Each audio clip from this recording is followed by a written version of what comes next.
안녕하세요, 여러분. 지난주에는 하나님이 우주 만물을 창조하시는 이야기를 공부했습니다. 오늘은 창조의 클라이막스인 사람 창조 이야기를 공부할 건데요. 어찌어찌 하다 보니 새해가 시작되는 첫 주에 딱 맞춰서 창세기 1장 공부를 시작하게 되었는데요. 특별한 인도하심이 있는 것 같아서 더 감사하다는 생각이 듭니다. 여러분 새해에도 하나님 사랑 더 듬뿍 받으시고 말씀하신 하나님과 깊은 미래를 나누시는 행복한 새해가 되시기를 축복합니다. 자, 그럼 사람 창조 이야기 공부해 볼게요. 6일 동안의 우주 만물 창조가 끝나고 드디어 하나님이 고대하셨던 클라이막스의 순간이 왔습니다. 이제 지금까지 창조하신 모든 피조 세계의 주인공, 사람을 창조하실 차례인데요. 그런데 지금까지의 창조 이야기와는 아주 다른 장면이 등장합니다. 지금까지 말씀을 통해서 우주 만물을 즉각 창조하셨던 하나님이 갑자기 창조의 속도를 늦추시고 인간 창조라는 안건을 놓고 깊이 숙고하시면서 사람 창조를 기획하고 계세요. 하나님이 우리의 형상을 따라 우리의 모양대로 우리가 사람을 만들자 하시고 1장 26절의 이 말씀에는 하나님 앞에서 인간은 누구인가를 규명해 주는 인간 창조의 엑스파일이 내장되어 있습니다. 자, 그러면 하나씩 열어볼게요. 첫 번째로 이 말씀은 하나님 앞에서 인간이 된다는 것이 뭔지 인간됨의 의미를 규정해 줍니다. 그걸 해독할 수 있는 키워드가 하나님의 형상과 모양이라는 암호예요. 영어 성경은 형상을 이미지로, 모양을 likenes스로 번역합니다. 그러나 형상으로 번역된 히브리어 첼렘과 모양으로 번역된 데무트는 닮음, 같은 모양, 유사함 등의 비슷한 의미를 서로 공유하고 있습니다. 이 두 단어는 둘 다 어떤 대상과 근본적으로 같다는 의미가 아니라 그 대상과 매우 유사하게 닮은 어떤 것을 가리키고 있다라고 이해하시면 됩니다. 그렇다면 우리의 형상을 따라 우리의 모양대로 사람을 만들자라는 말씀은 우리를 닮은, 우리와 비슷한 존재로 사람을 만들자라는 의미가 되는 것이죠. 지금까지 하나님은 모든 생물을 각각 종류대로 각 종류의 패턴을 따라서 창조하셨어요. 그런데 모든 피조물 중 유일하게 사람을 하나님의 종류대로 하나님의 패턴을 따라서 하나님 자신의 형상대로 창조하시는 겁니다. 하나님은 인간을 모든 피조물 중 유일하게 자신의 지적, 도덕적, 영적인 능력과 성품을 닮은 존재로 만드셨다. 그래서 인간은 하나님의 말씀을 듣고 반응하고 소통할 수 있는 최고의 걸작품이 되었다라는 그 의미를 내포하고 있는 것이죠. 그것은 하나님 앞에서 인간이 된다는 것이 뭔지 인간됨의 가장 중요한 속성과 의미를 이렇게 규정해 줍니다. 인간을 인간되게 하는 것은 하나님의 형상이다. 인간이 된다는 것은 곧 하나님의 형상이 된다는 것이다. 그것이 하나님의 형상과 모양대로라는 암호 속에 감춰진 인간됨의 정의입니다. 두 번째로 이 말씀은 하나님의 형상으로서의 인간이 세상에 존재하는 최고의 목적은 무엇인가를 규정해 줍니다. 여러분, 인간은 자신이 세상에 존재하는 이유와 목적을 잃어버리면 차라리 삶을 포기할 만큼 자기 존재의 의미를 붙들고 살아가는 존재예요. 그럼에도 불구하고 인간은 자신의 존재의 의미를 스스로 규명할 수 없습니다. 그것은 분명한 계획과 목적을 가지고 인간을 설계하시고 그 설계도대로 창조하신 그분만이 대답해 주실 수 있어요. 그렇다면 하나님은 왜 유독 인간을 자신의 형상을 닮은 존재로 설계하시고 창조하셨을까요? 하나님의 형상을 그대로 드러내는 존재가 되라고. 그래서 하나님의 영광을 그대로 비추는 빛이 되라고. 그것이 하나님이 인간을 자신의 형상대로 창조하신 최우선의 목적이고 인간이 최고의 걸작품이 되게 하신 최우선의 이유입니다. 그래서 우리를 내 영광을 위해 창조한 자, 내 영광을 내 속에 나타낼 자라고 부르시는 거예요.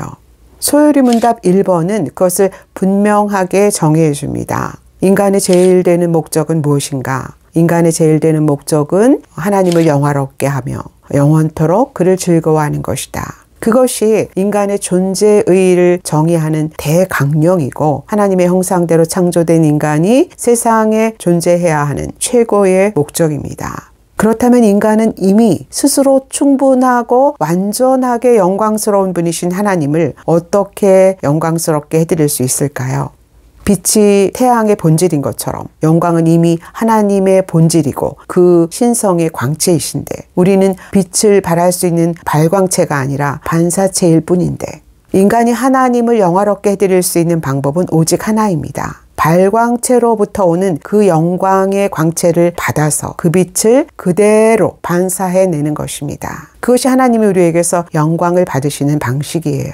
예수님은 산상수훈에서 이렇게 말씀하십니다. 이같이 너희 빛을 사람 앞에 비추게 하여 저희로 너희 착한 행실을 보고 하늘에 계신 너희 아버지께 영광을 돌리게 하라.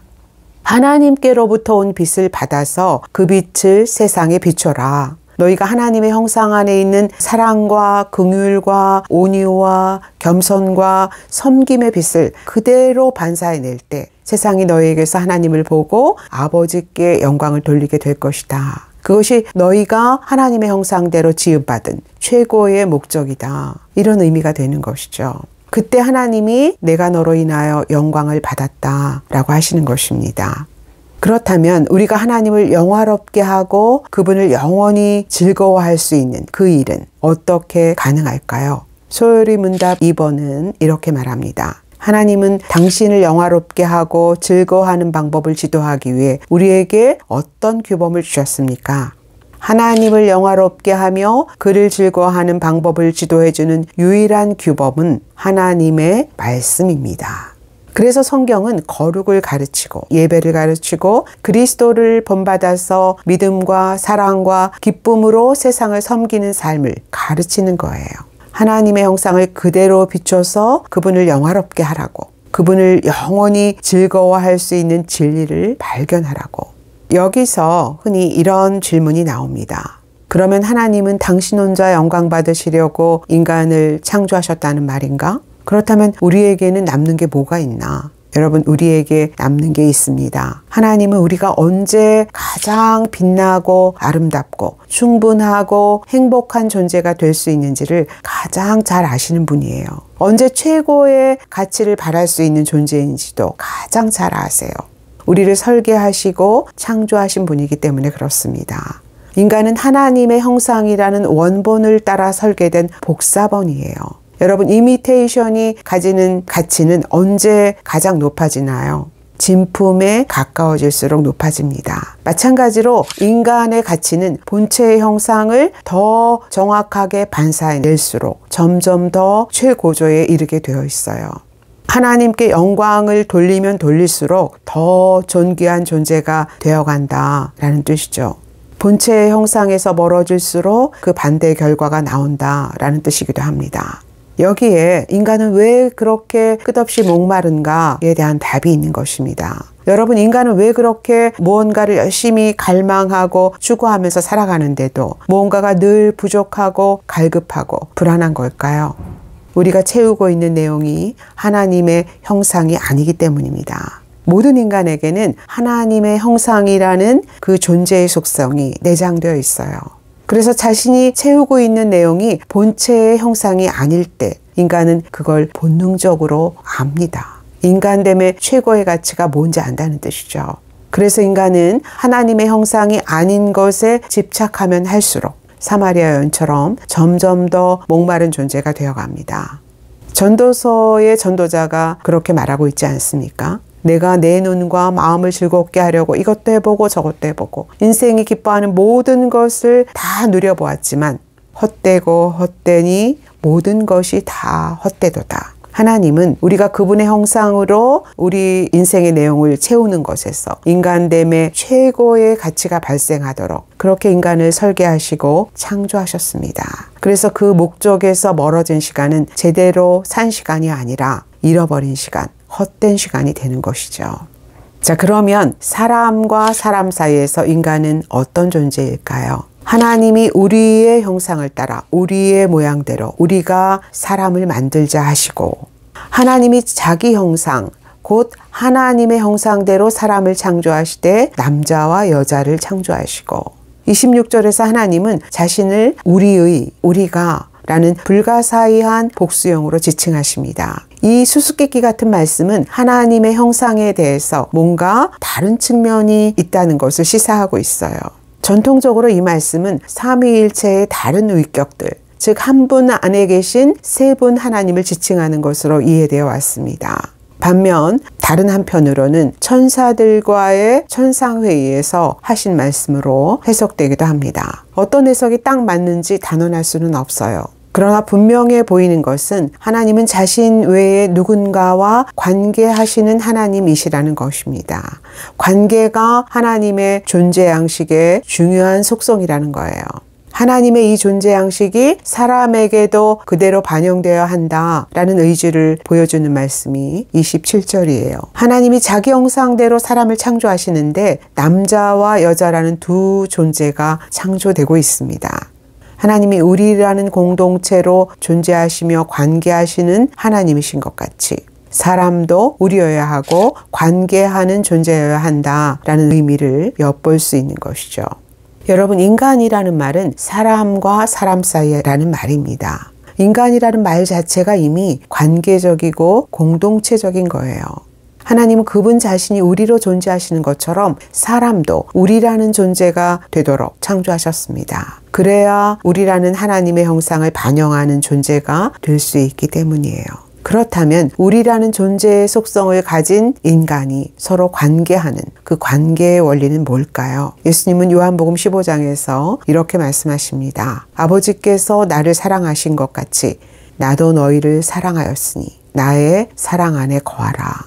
요한복음 13장에서는 이렇게 말씀하세요. 너희가 서로 사랑하면 이로써 모든 사람이 너희가 내 제자인 줄 알리라. 이 두 본문을 연결해 보면 예수님의 말씀에는 이런 관계의 원리가 숨어 있습니다. 아버지와 내가 관계하는 원리가 사랑인 것처럼 나도 너희와 사랑으로 관계했다. 그러니 너희도 서로 사랑으로 관계해라. 그러면 세상이 너희 속에서 하나님의 형상을 볼 것이다. 여러분, 우리라는 말은 그렇게 위대한 말입니다. 그것은 하나님의 존재 양식을 반영하는 말이고 세 분 하나님이 관계하시는 원리를 담고 있는 말이에요. 당신이 사랑으로만 관계하시는 것처럼 당신의 형상대로 창조된 인간도 사랑으로만 관계하기를 원하셨습니다. 그래서 우리의 형상을 따라 우리의 모양대로 사람을 창조하신 거예요. 우리처럼 하라고. 그래서 인간은 하나님처럼 우리라는 공동체적 속성을 삶의 틀로 안고 사랑이라는 관계 원리로 살아가야 하는 존재입니다.